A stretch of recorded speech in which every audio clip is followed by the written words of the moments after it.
Did you? And am I right? Stranger Things? No. Yeah. What's your weird obsession? It's Missing Richard Simmons. It came out, I think, in 2014, but Richard Simmons went like literally off the grid. You know what we're talking about, right, Cassie? I know the person. I used to sweat to the 80s with him. Yeah. And he went completely off the grid. And story. My mom had the tape. I used to do when I was a kid. I was a fat kid. I got the box moved down, you guys. I got the box moved down. Sorry, go on. I'll do it. Well, it's just this really great kind of documentary. And the thing is it's not a documentary that he wanted to have made. Oh no. Obviously.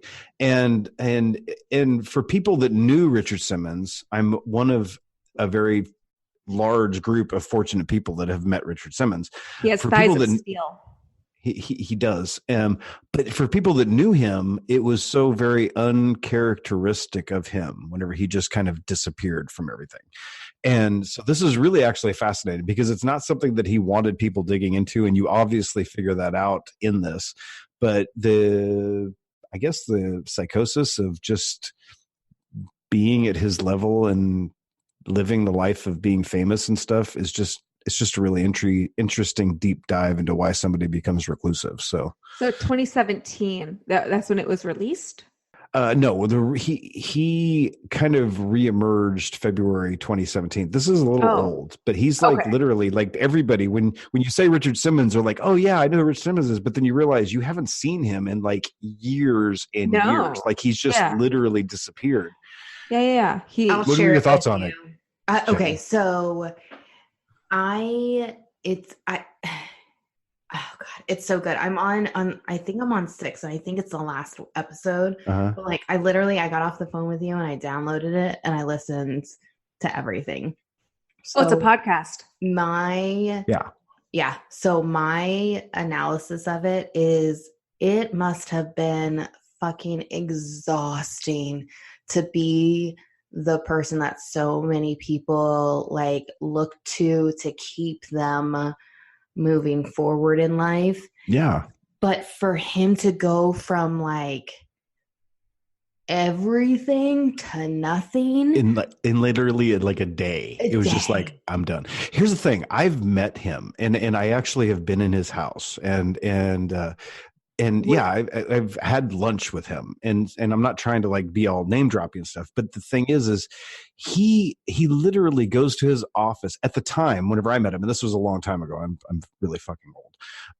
But when every morning before he even eats breakfast, he would go to his office and he would call 40 people that were on his program and he would talk to them personally to make sure that they were doing good, to encourage them. And he did that all day long. Like he literally, one of his goals in his life was to make sure that anybody that was part of his fitness programs, that they would talk to him, not just once, but feel like they had a relationship with him, like he would talk to them as often as possible. And then we're talking about millions of people. And Cass, it's also, I think the biggest thing to know is that even after all of his fame, he still taught classes at his gym.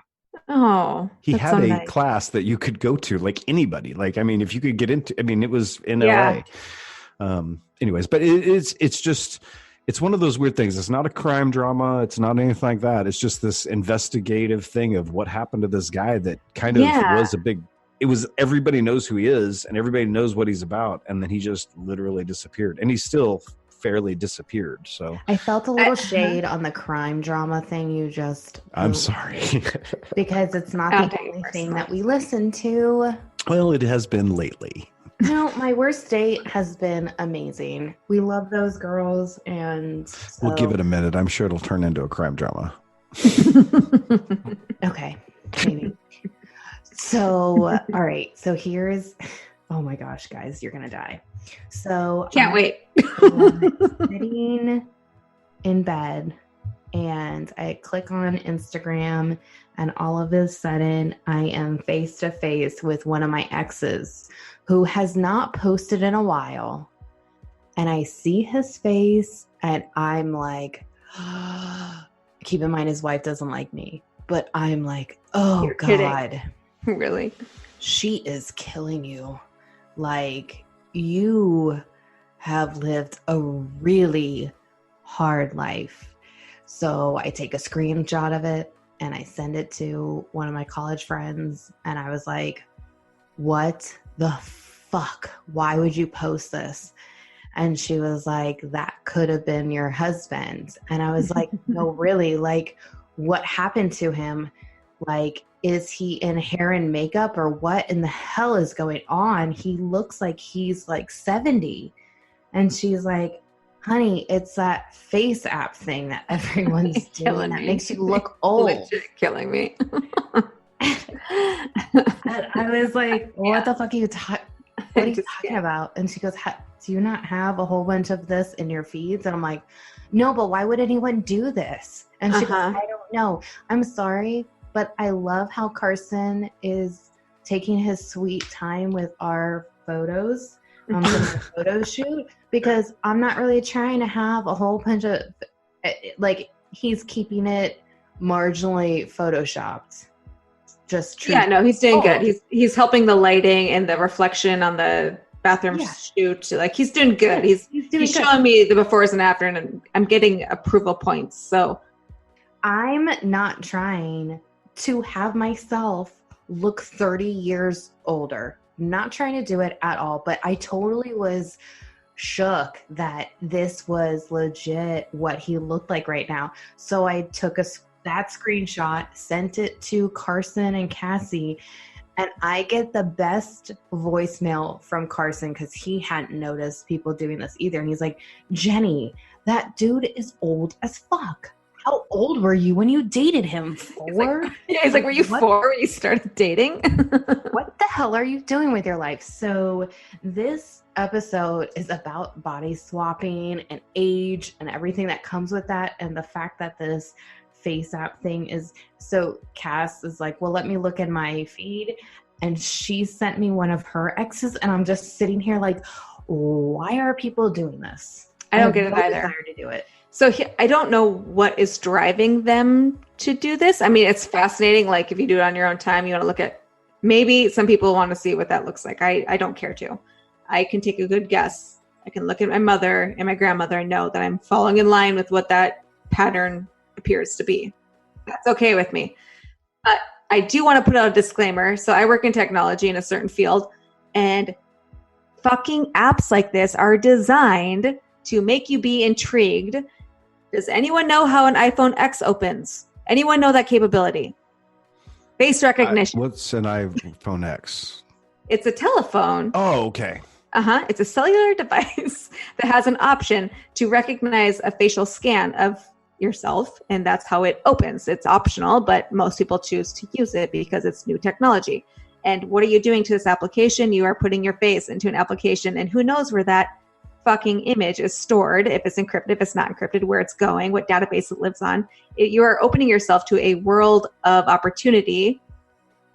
Don't scan. Yeah, raise your hand. What, Brian? But what's the difference between, I mean, I understand what you're saying, and I also understand the other, I mean, but like, you could literally do a susser for just photos on the internet through any social applications, like all of our Facebook, all of our Instagram, yes, all of those you can, things. But you're having people actively submit willingly and agreeing to all the terms and conditions that are applied to that application. So when it gets stored in that database, you're already agreeing to a whole bunch of things that most people don't know they're agreeing to. So, and then using that information, it also requires you to have a certain angle, and the way, you know, if you're taking it offhand or submitting certain pictures, the angles have to be right. So you're also submitting a certain perspective. You know, whenever you get to the point where you're like, do you accept the terms, like, especially in like this Face app, when you get to the point where you're accepting the terms and conditions, like the number one thing that comes to my head is that how many dick pics I have on my phone. And I'm like, how many? Well, I get a lot. Hey, yo. But my immediate thought is, okay, they're going to see the photos on my phone. And then my second thought is, cool, they're going to see the photos on my phone. And it's not about the photos on your phone. I mean, if you think about how many transactions you have on your phone on a daily basis, like how many passwords you have stored via your thumbprint, if you have an iPhone, if you look at how much data you have stored via your contacts in the cloud. I make a cool dick pic joke, and like Cassie runs it with technology. Sorry, I'm trying to put out a very useful disclaimer to our audience. Don't do it. what is it called? PSA? A PSA, public service announcement from the It Got Weird pod. Everything you have is available to everybody else. So don't murder anyone. Just don't murder anyone. It's available. There is no security anymore. Just stop falling into the trap of. What about the WoW app? Is What's that a thing too? The WoW, it's like on Facebook and stuff. It's like they have like 1,000 different things that like tell you who you are as a gerbil or whatever, or what kind of spirit animal you are or whatever. And but it's like everybody's posting, like, and it usually talks about like, you know, how much of an asshole are you, and then it gives you like a percentage inversion. So here's the way that I tell some friends that aren't cybersecurity related aware kind of people. So you want to feed someone information, you want to get something from them, you want to cause harm, for example, you put poison into pudding and then you shove it in a cupcake, or you put sprinkles into pudding and then you shove that in the cupcake and they eat the cupcake. Like you accept a cupcake. I need Cassie to drink some more of that wine and then tell us this analogy again. I just want cupcakes. Yeah, I'm fucking hungry now. I'm trying to explain to you in the way, like, applications are a way to obtain information, and making a cute face, putting bunny ears on it, or making you look like a 95-year-old person is just icing on a cupcake that's full of poison. Like, honestly, you really got to be aware. That's all I'm saying. But the application that makes me look like a zombie, that one's okay? Probably not, but you know, damn it. Just be cognizant.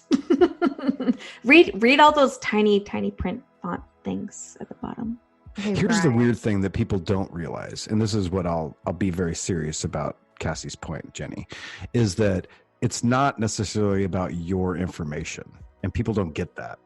In this social media world, they're looking for connections of your friends' information the majority of time.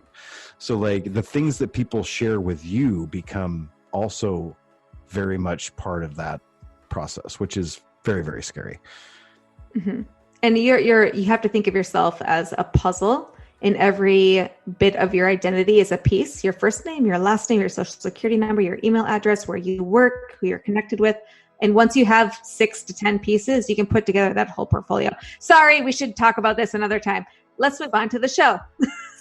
Sorry, that was I'm a puzzle piece. Is that what that dance was? That's what that was. Yes. I'm really passionate about this, and if you get me rolling, you're doing a great job. My job is to educate on this, so I'm educated. You got a free education. I get paid to do this. That was all free. Thanks. We're putting those puzzle pieces together right now about you. All those puzzle pieces. Good job.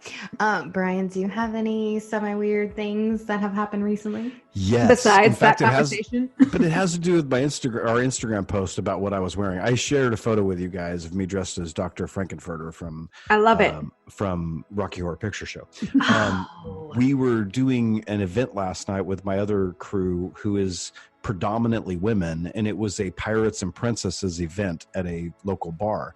And so all the girls in my cast decided to dress up as pirates because they just thought that would be awesome and fun. And so the 2 guys in my cast, one is a 6'4" gay gentleman who I just love dearly, and me, they were like, well, you guys are going to have to obviously dress as princesses if we're dressing as pirates. And so I picked Dr. Frankenfurter from Rocky Horror Picture Show because Disney bought them, and technically that makes him a Disney princess.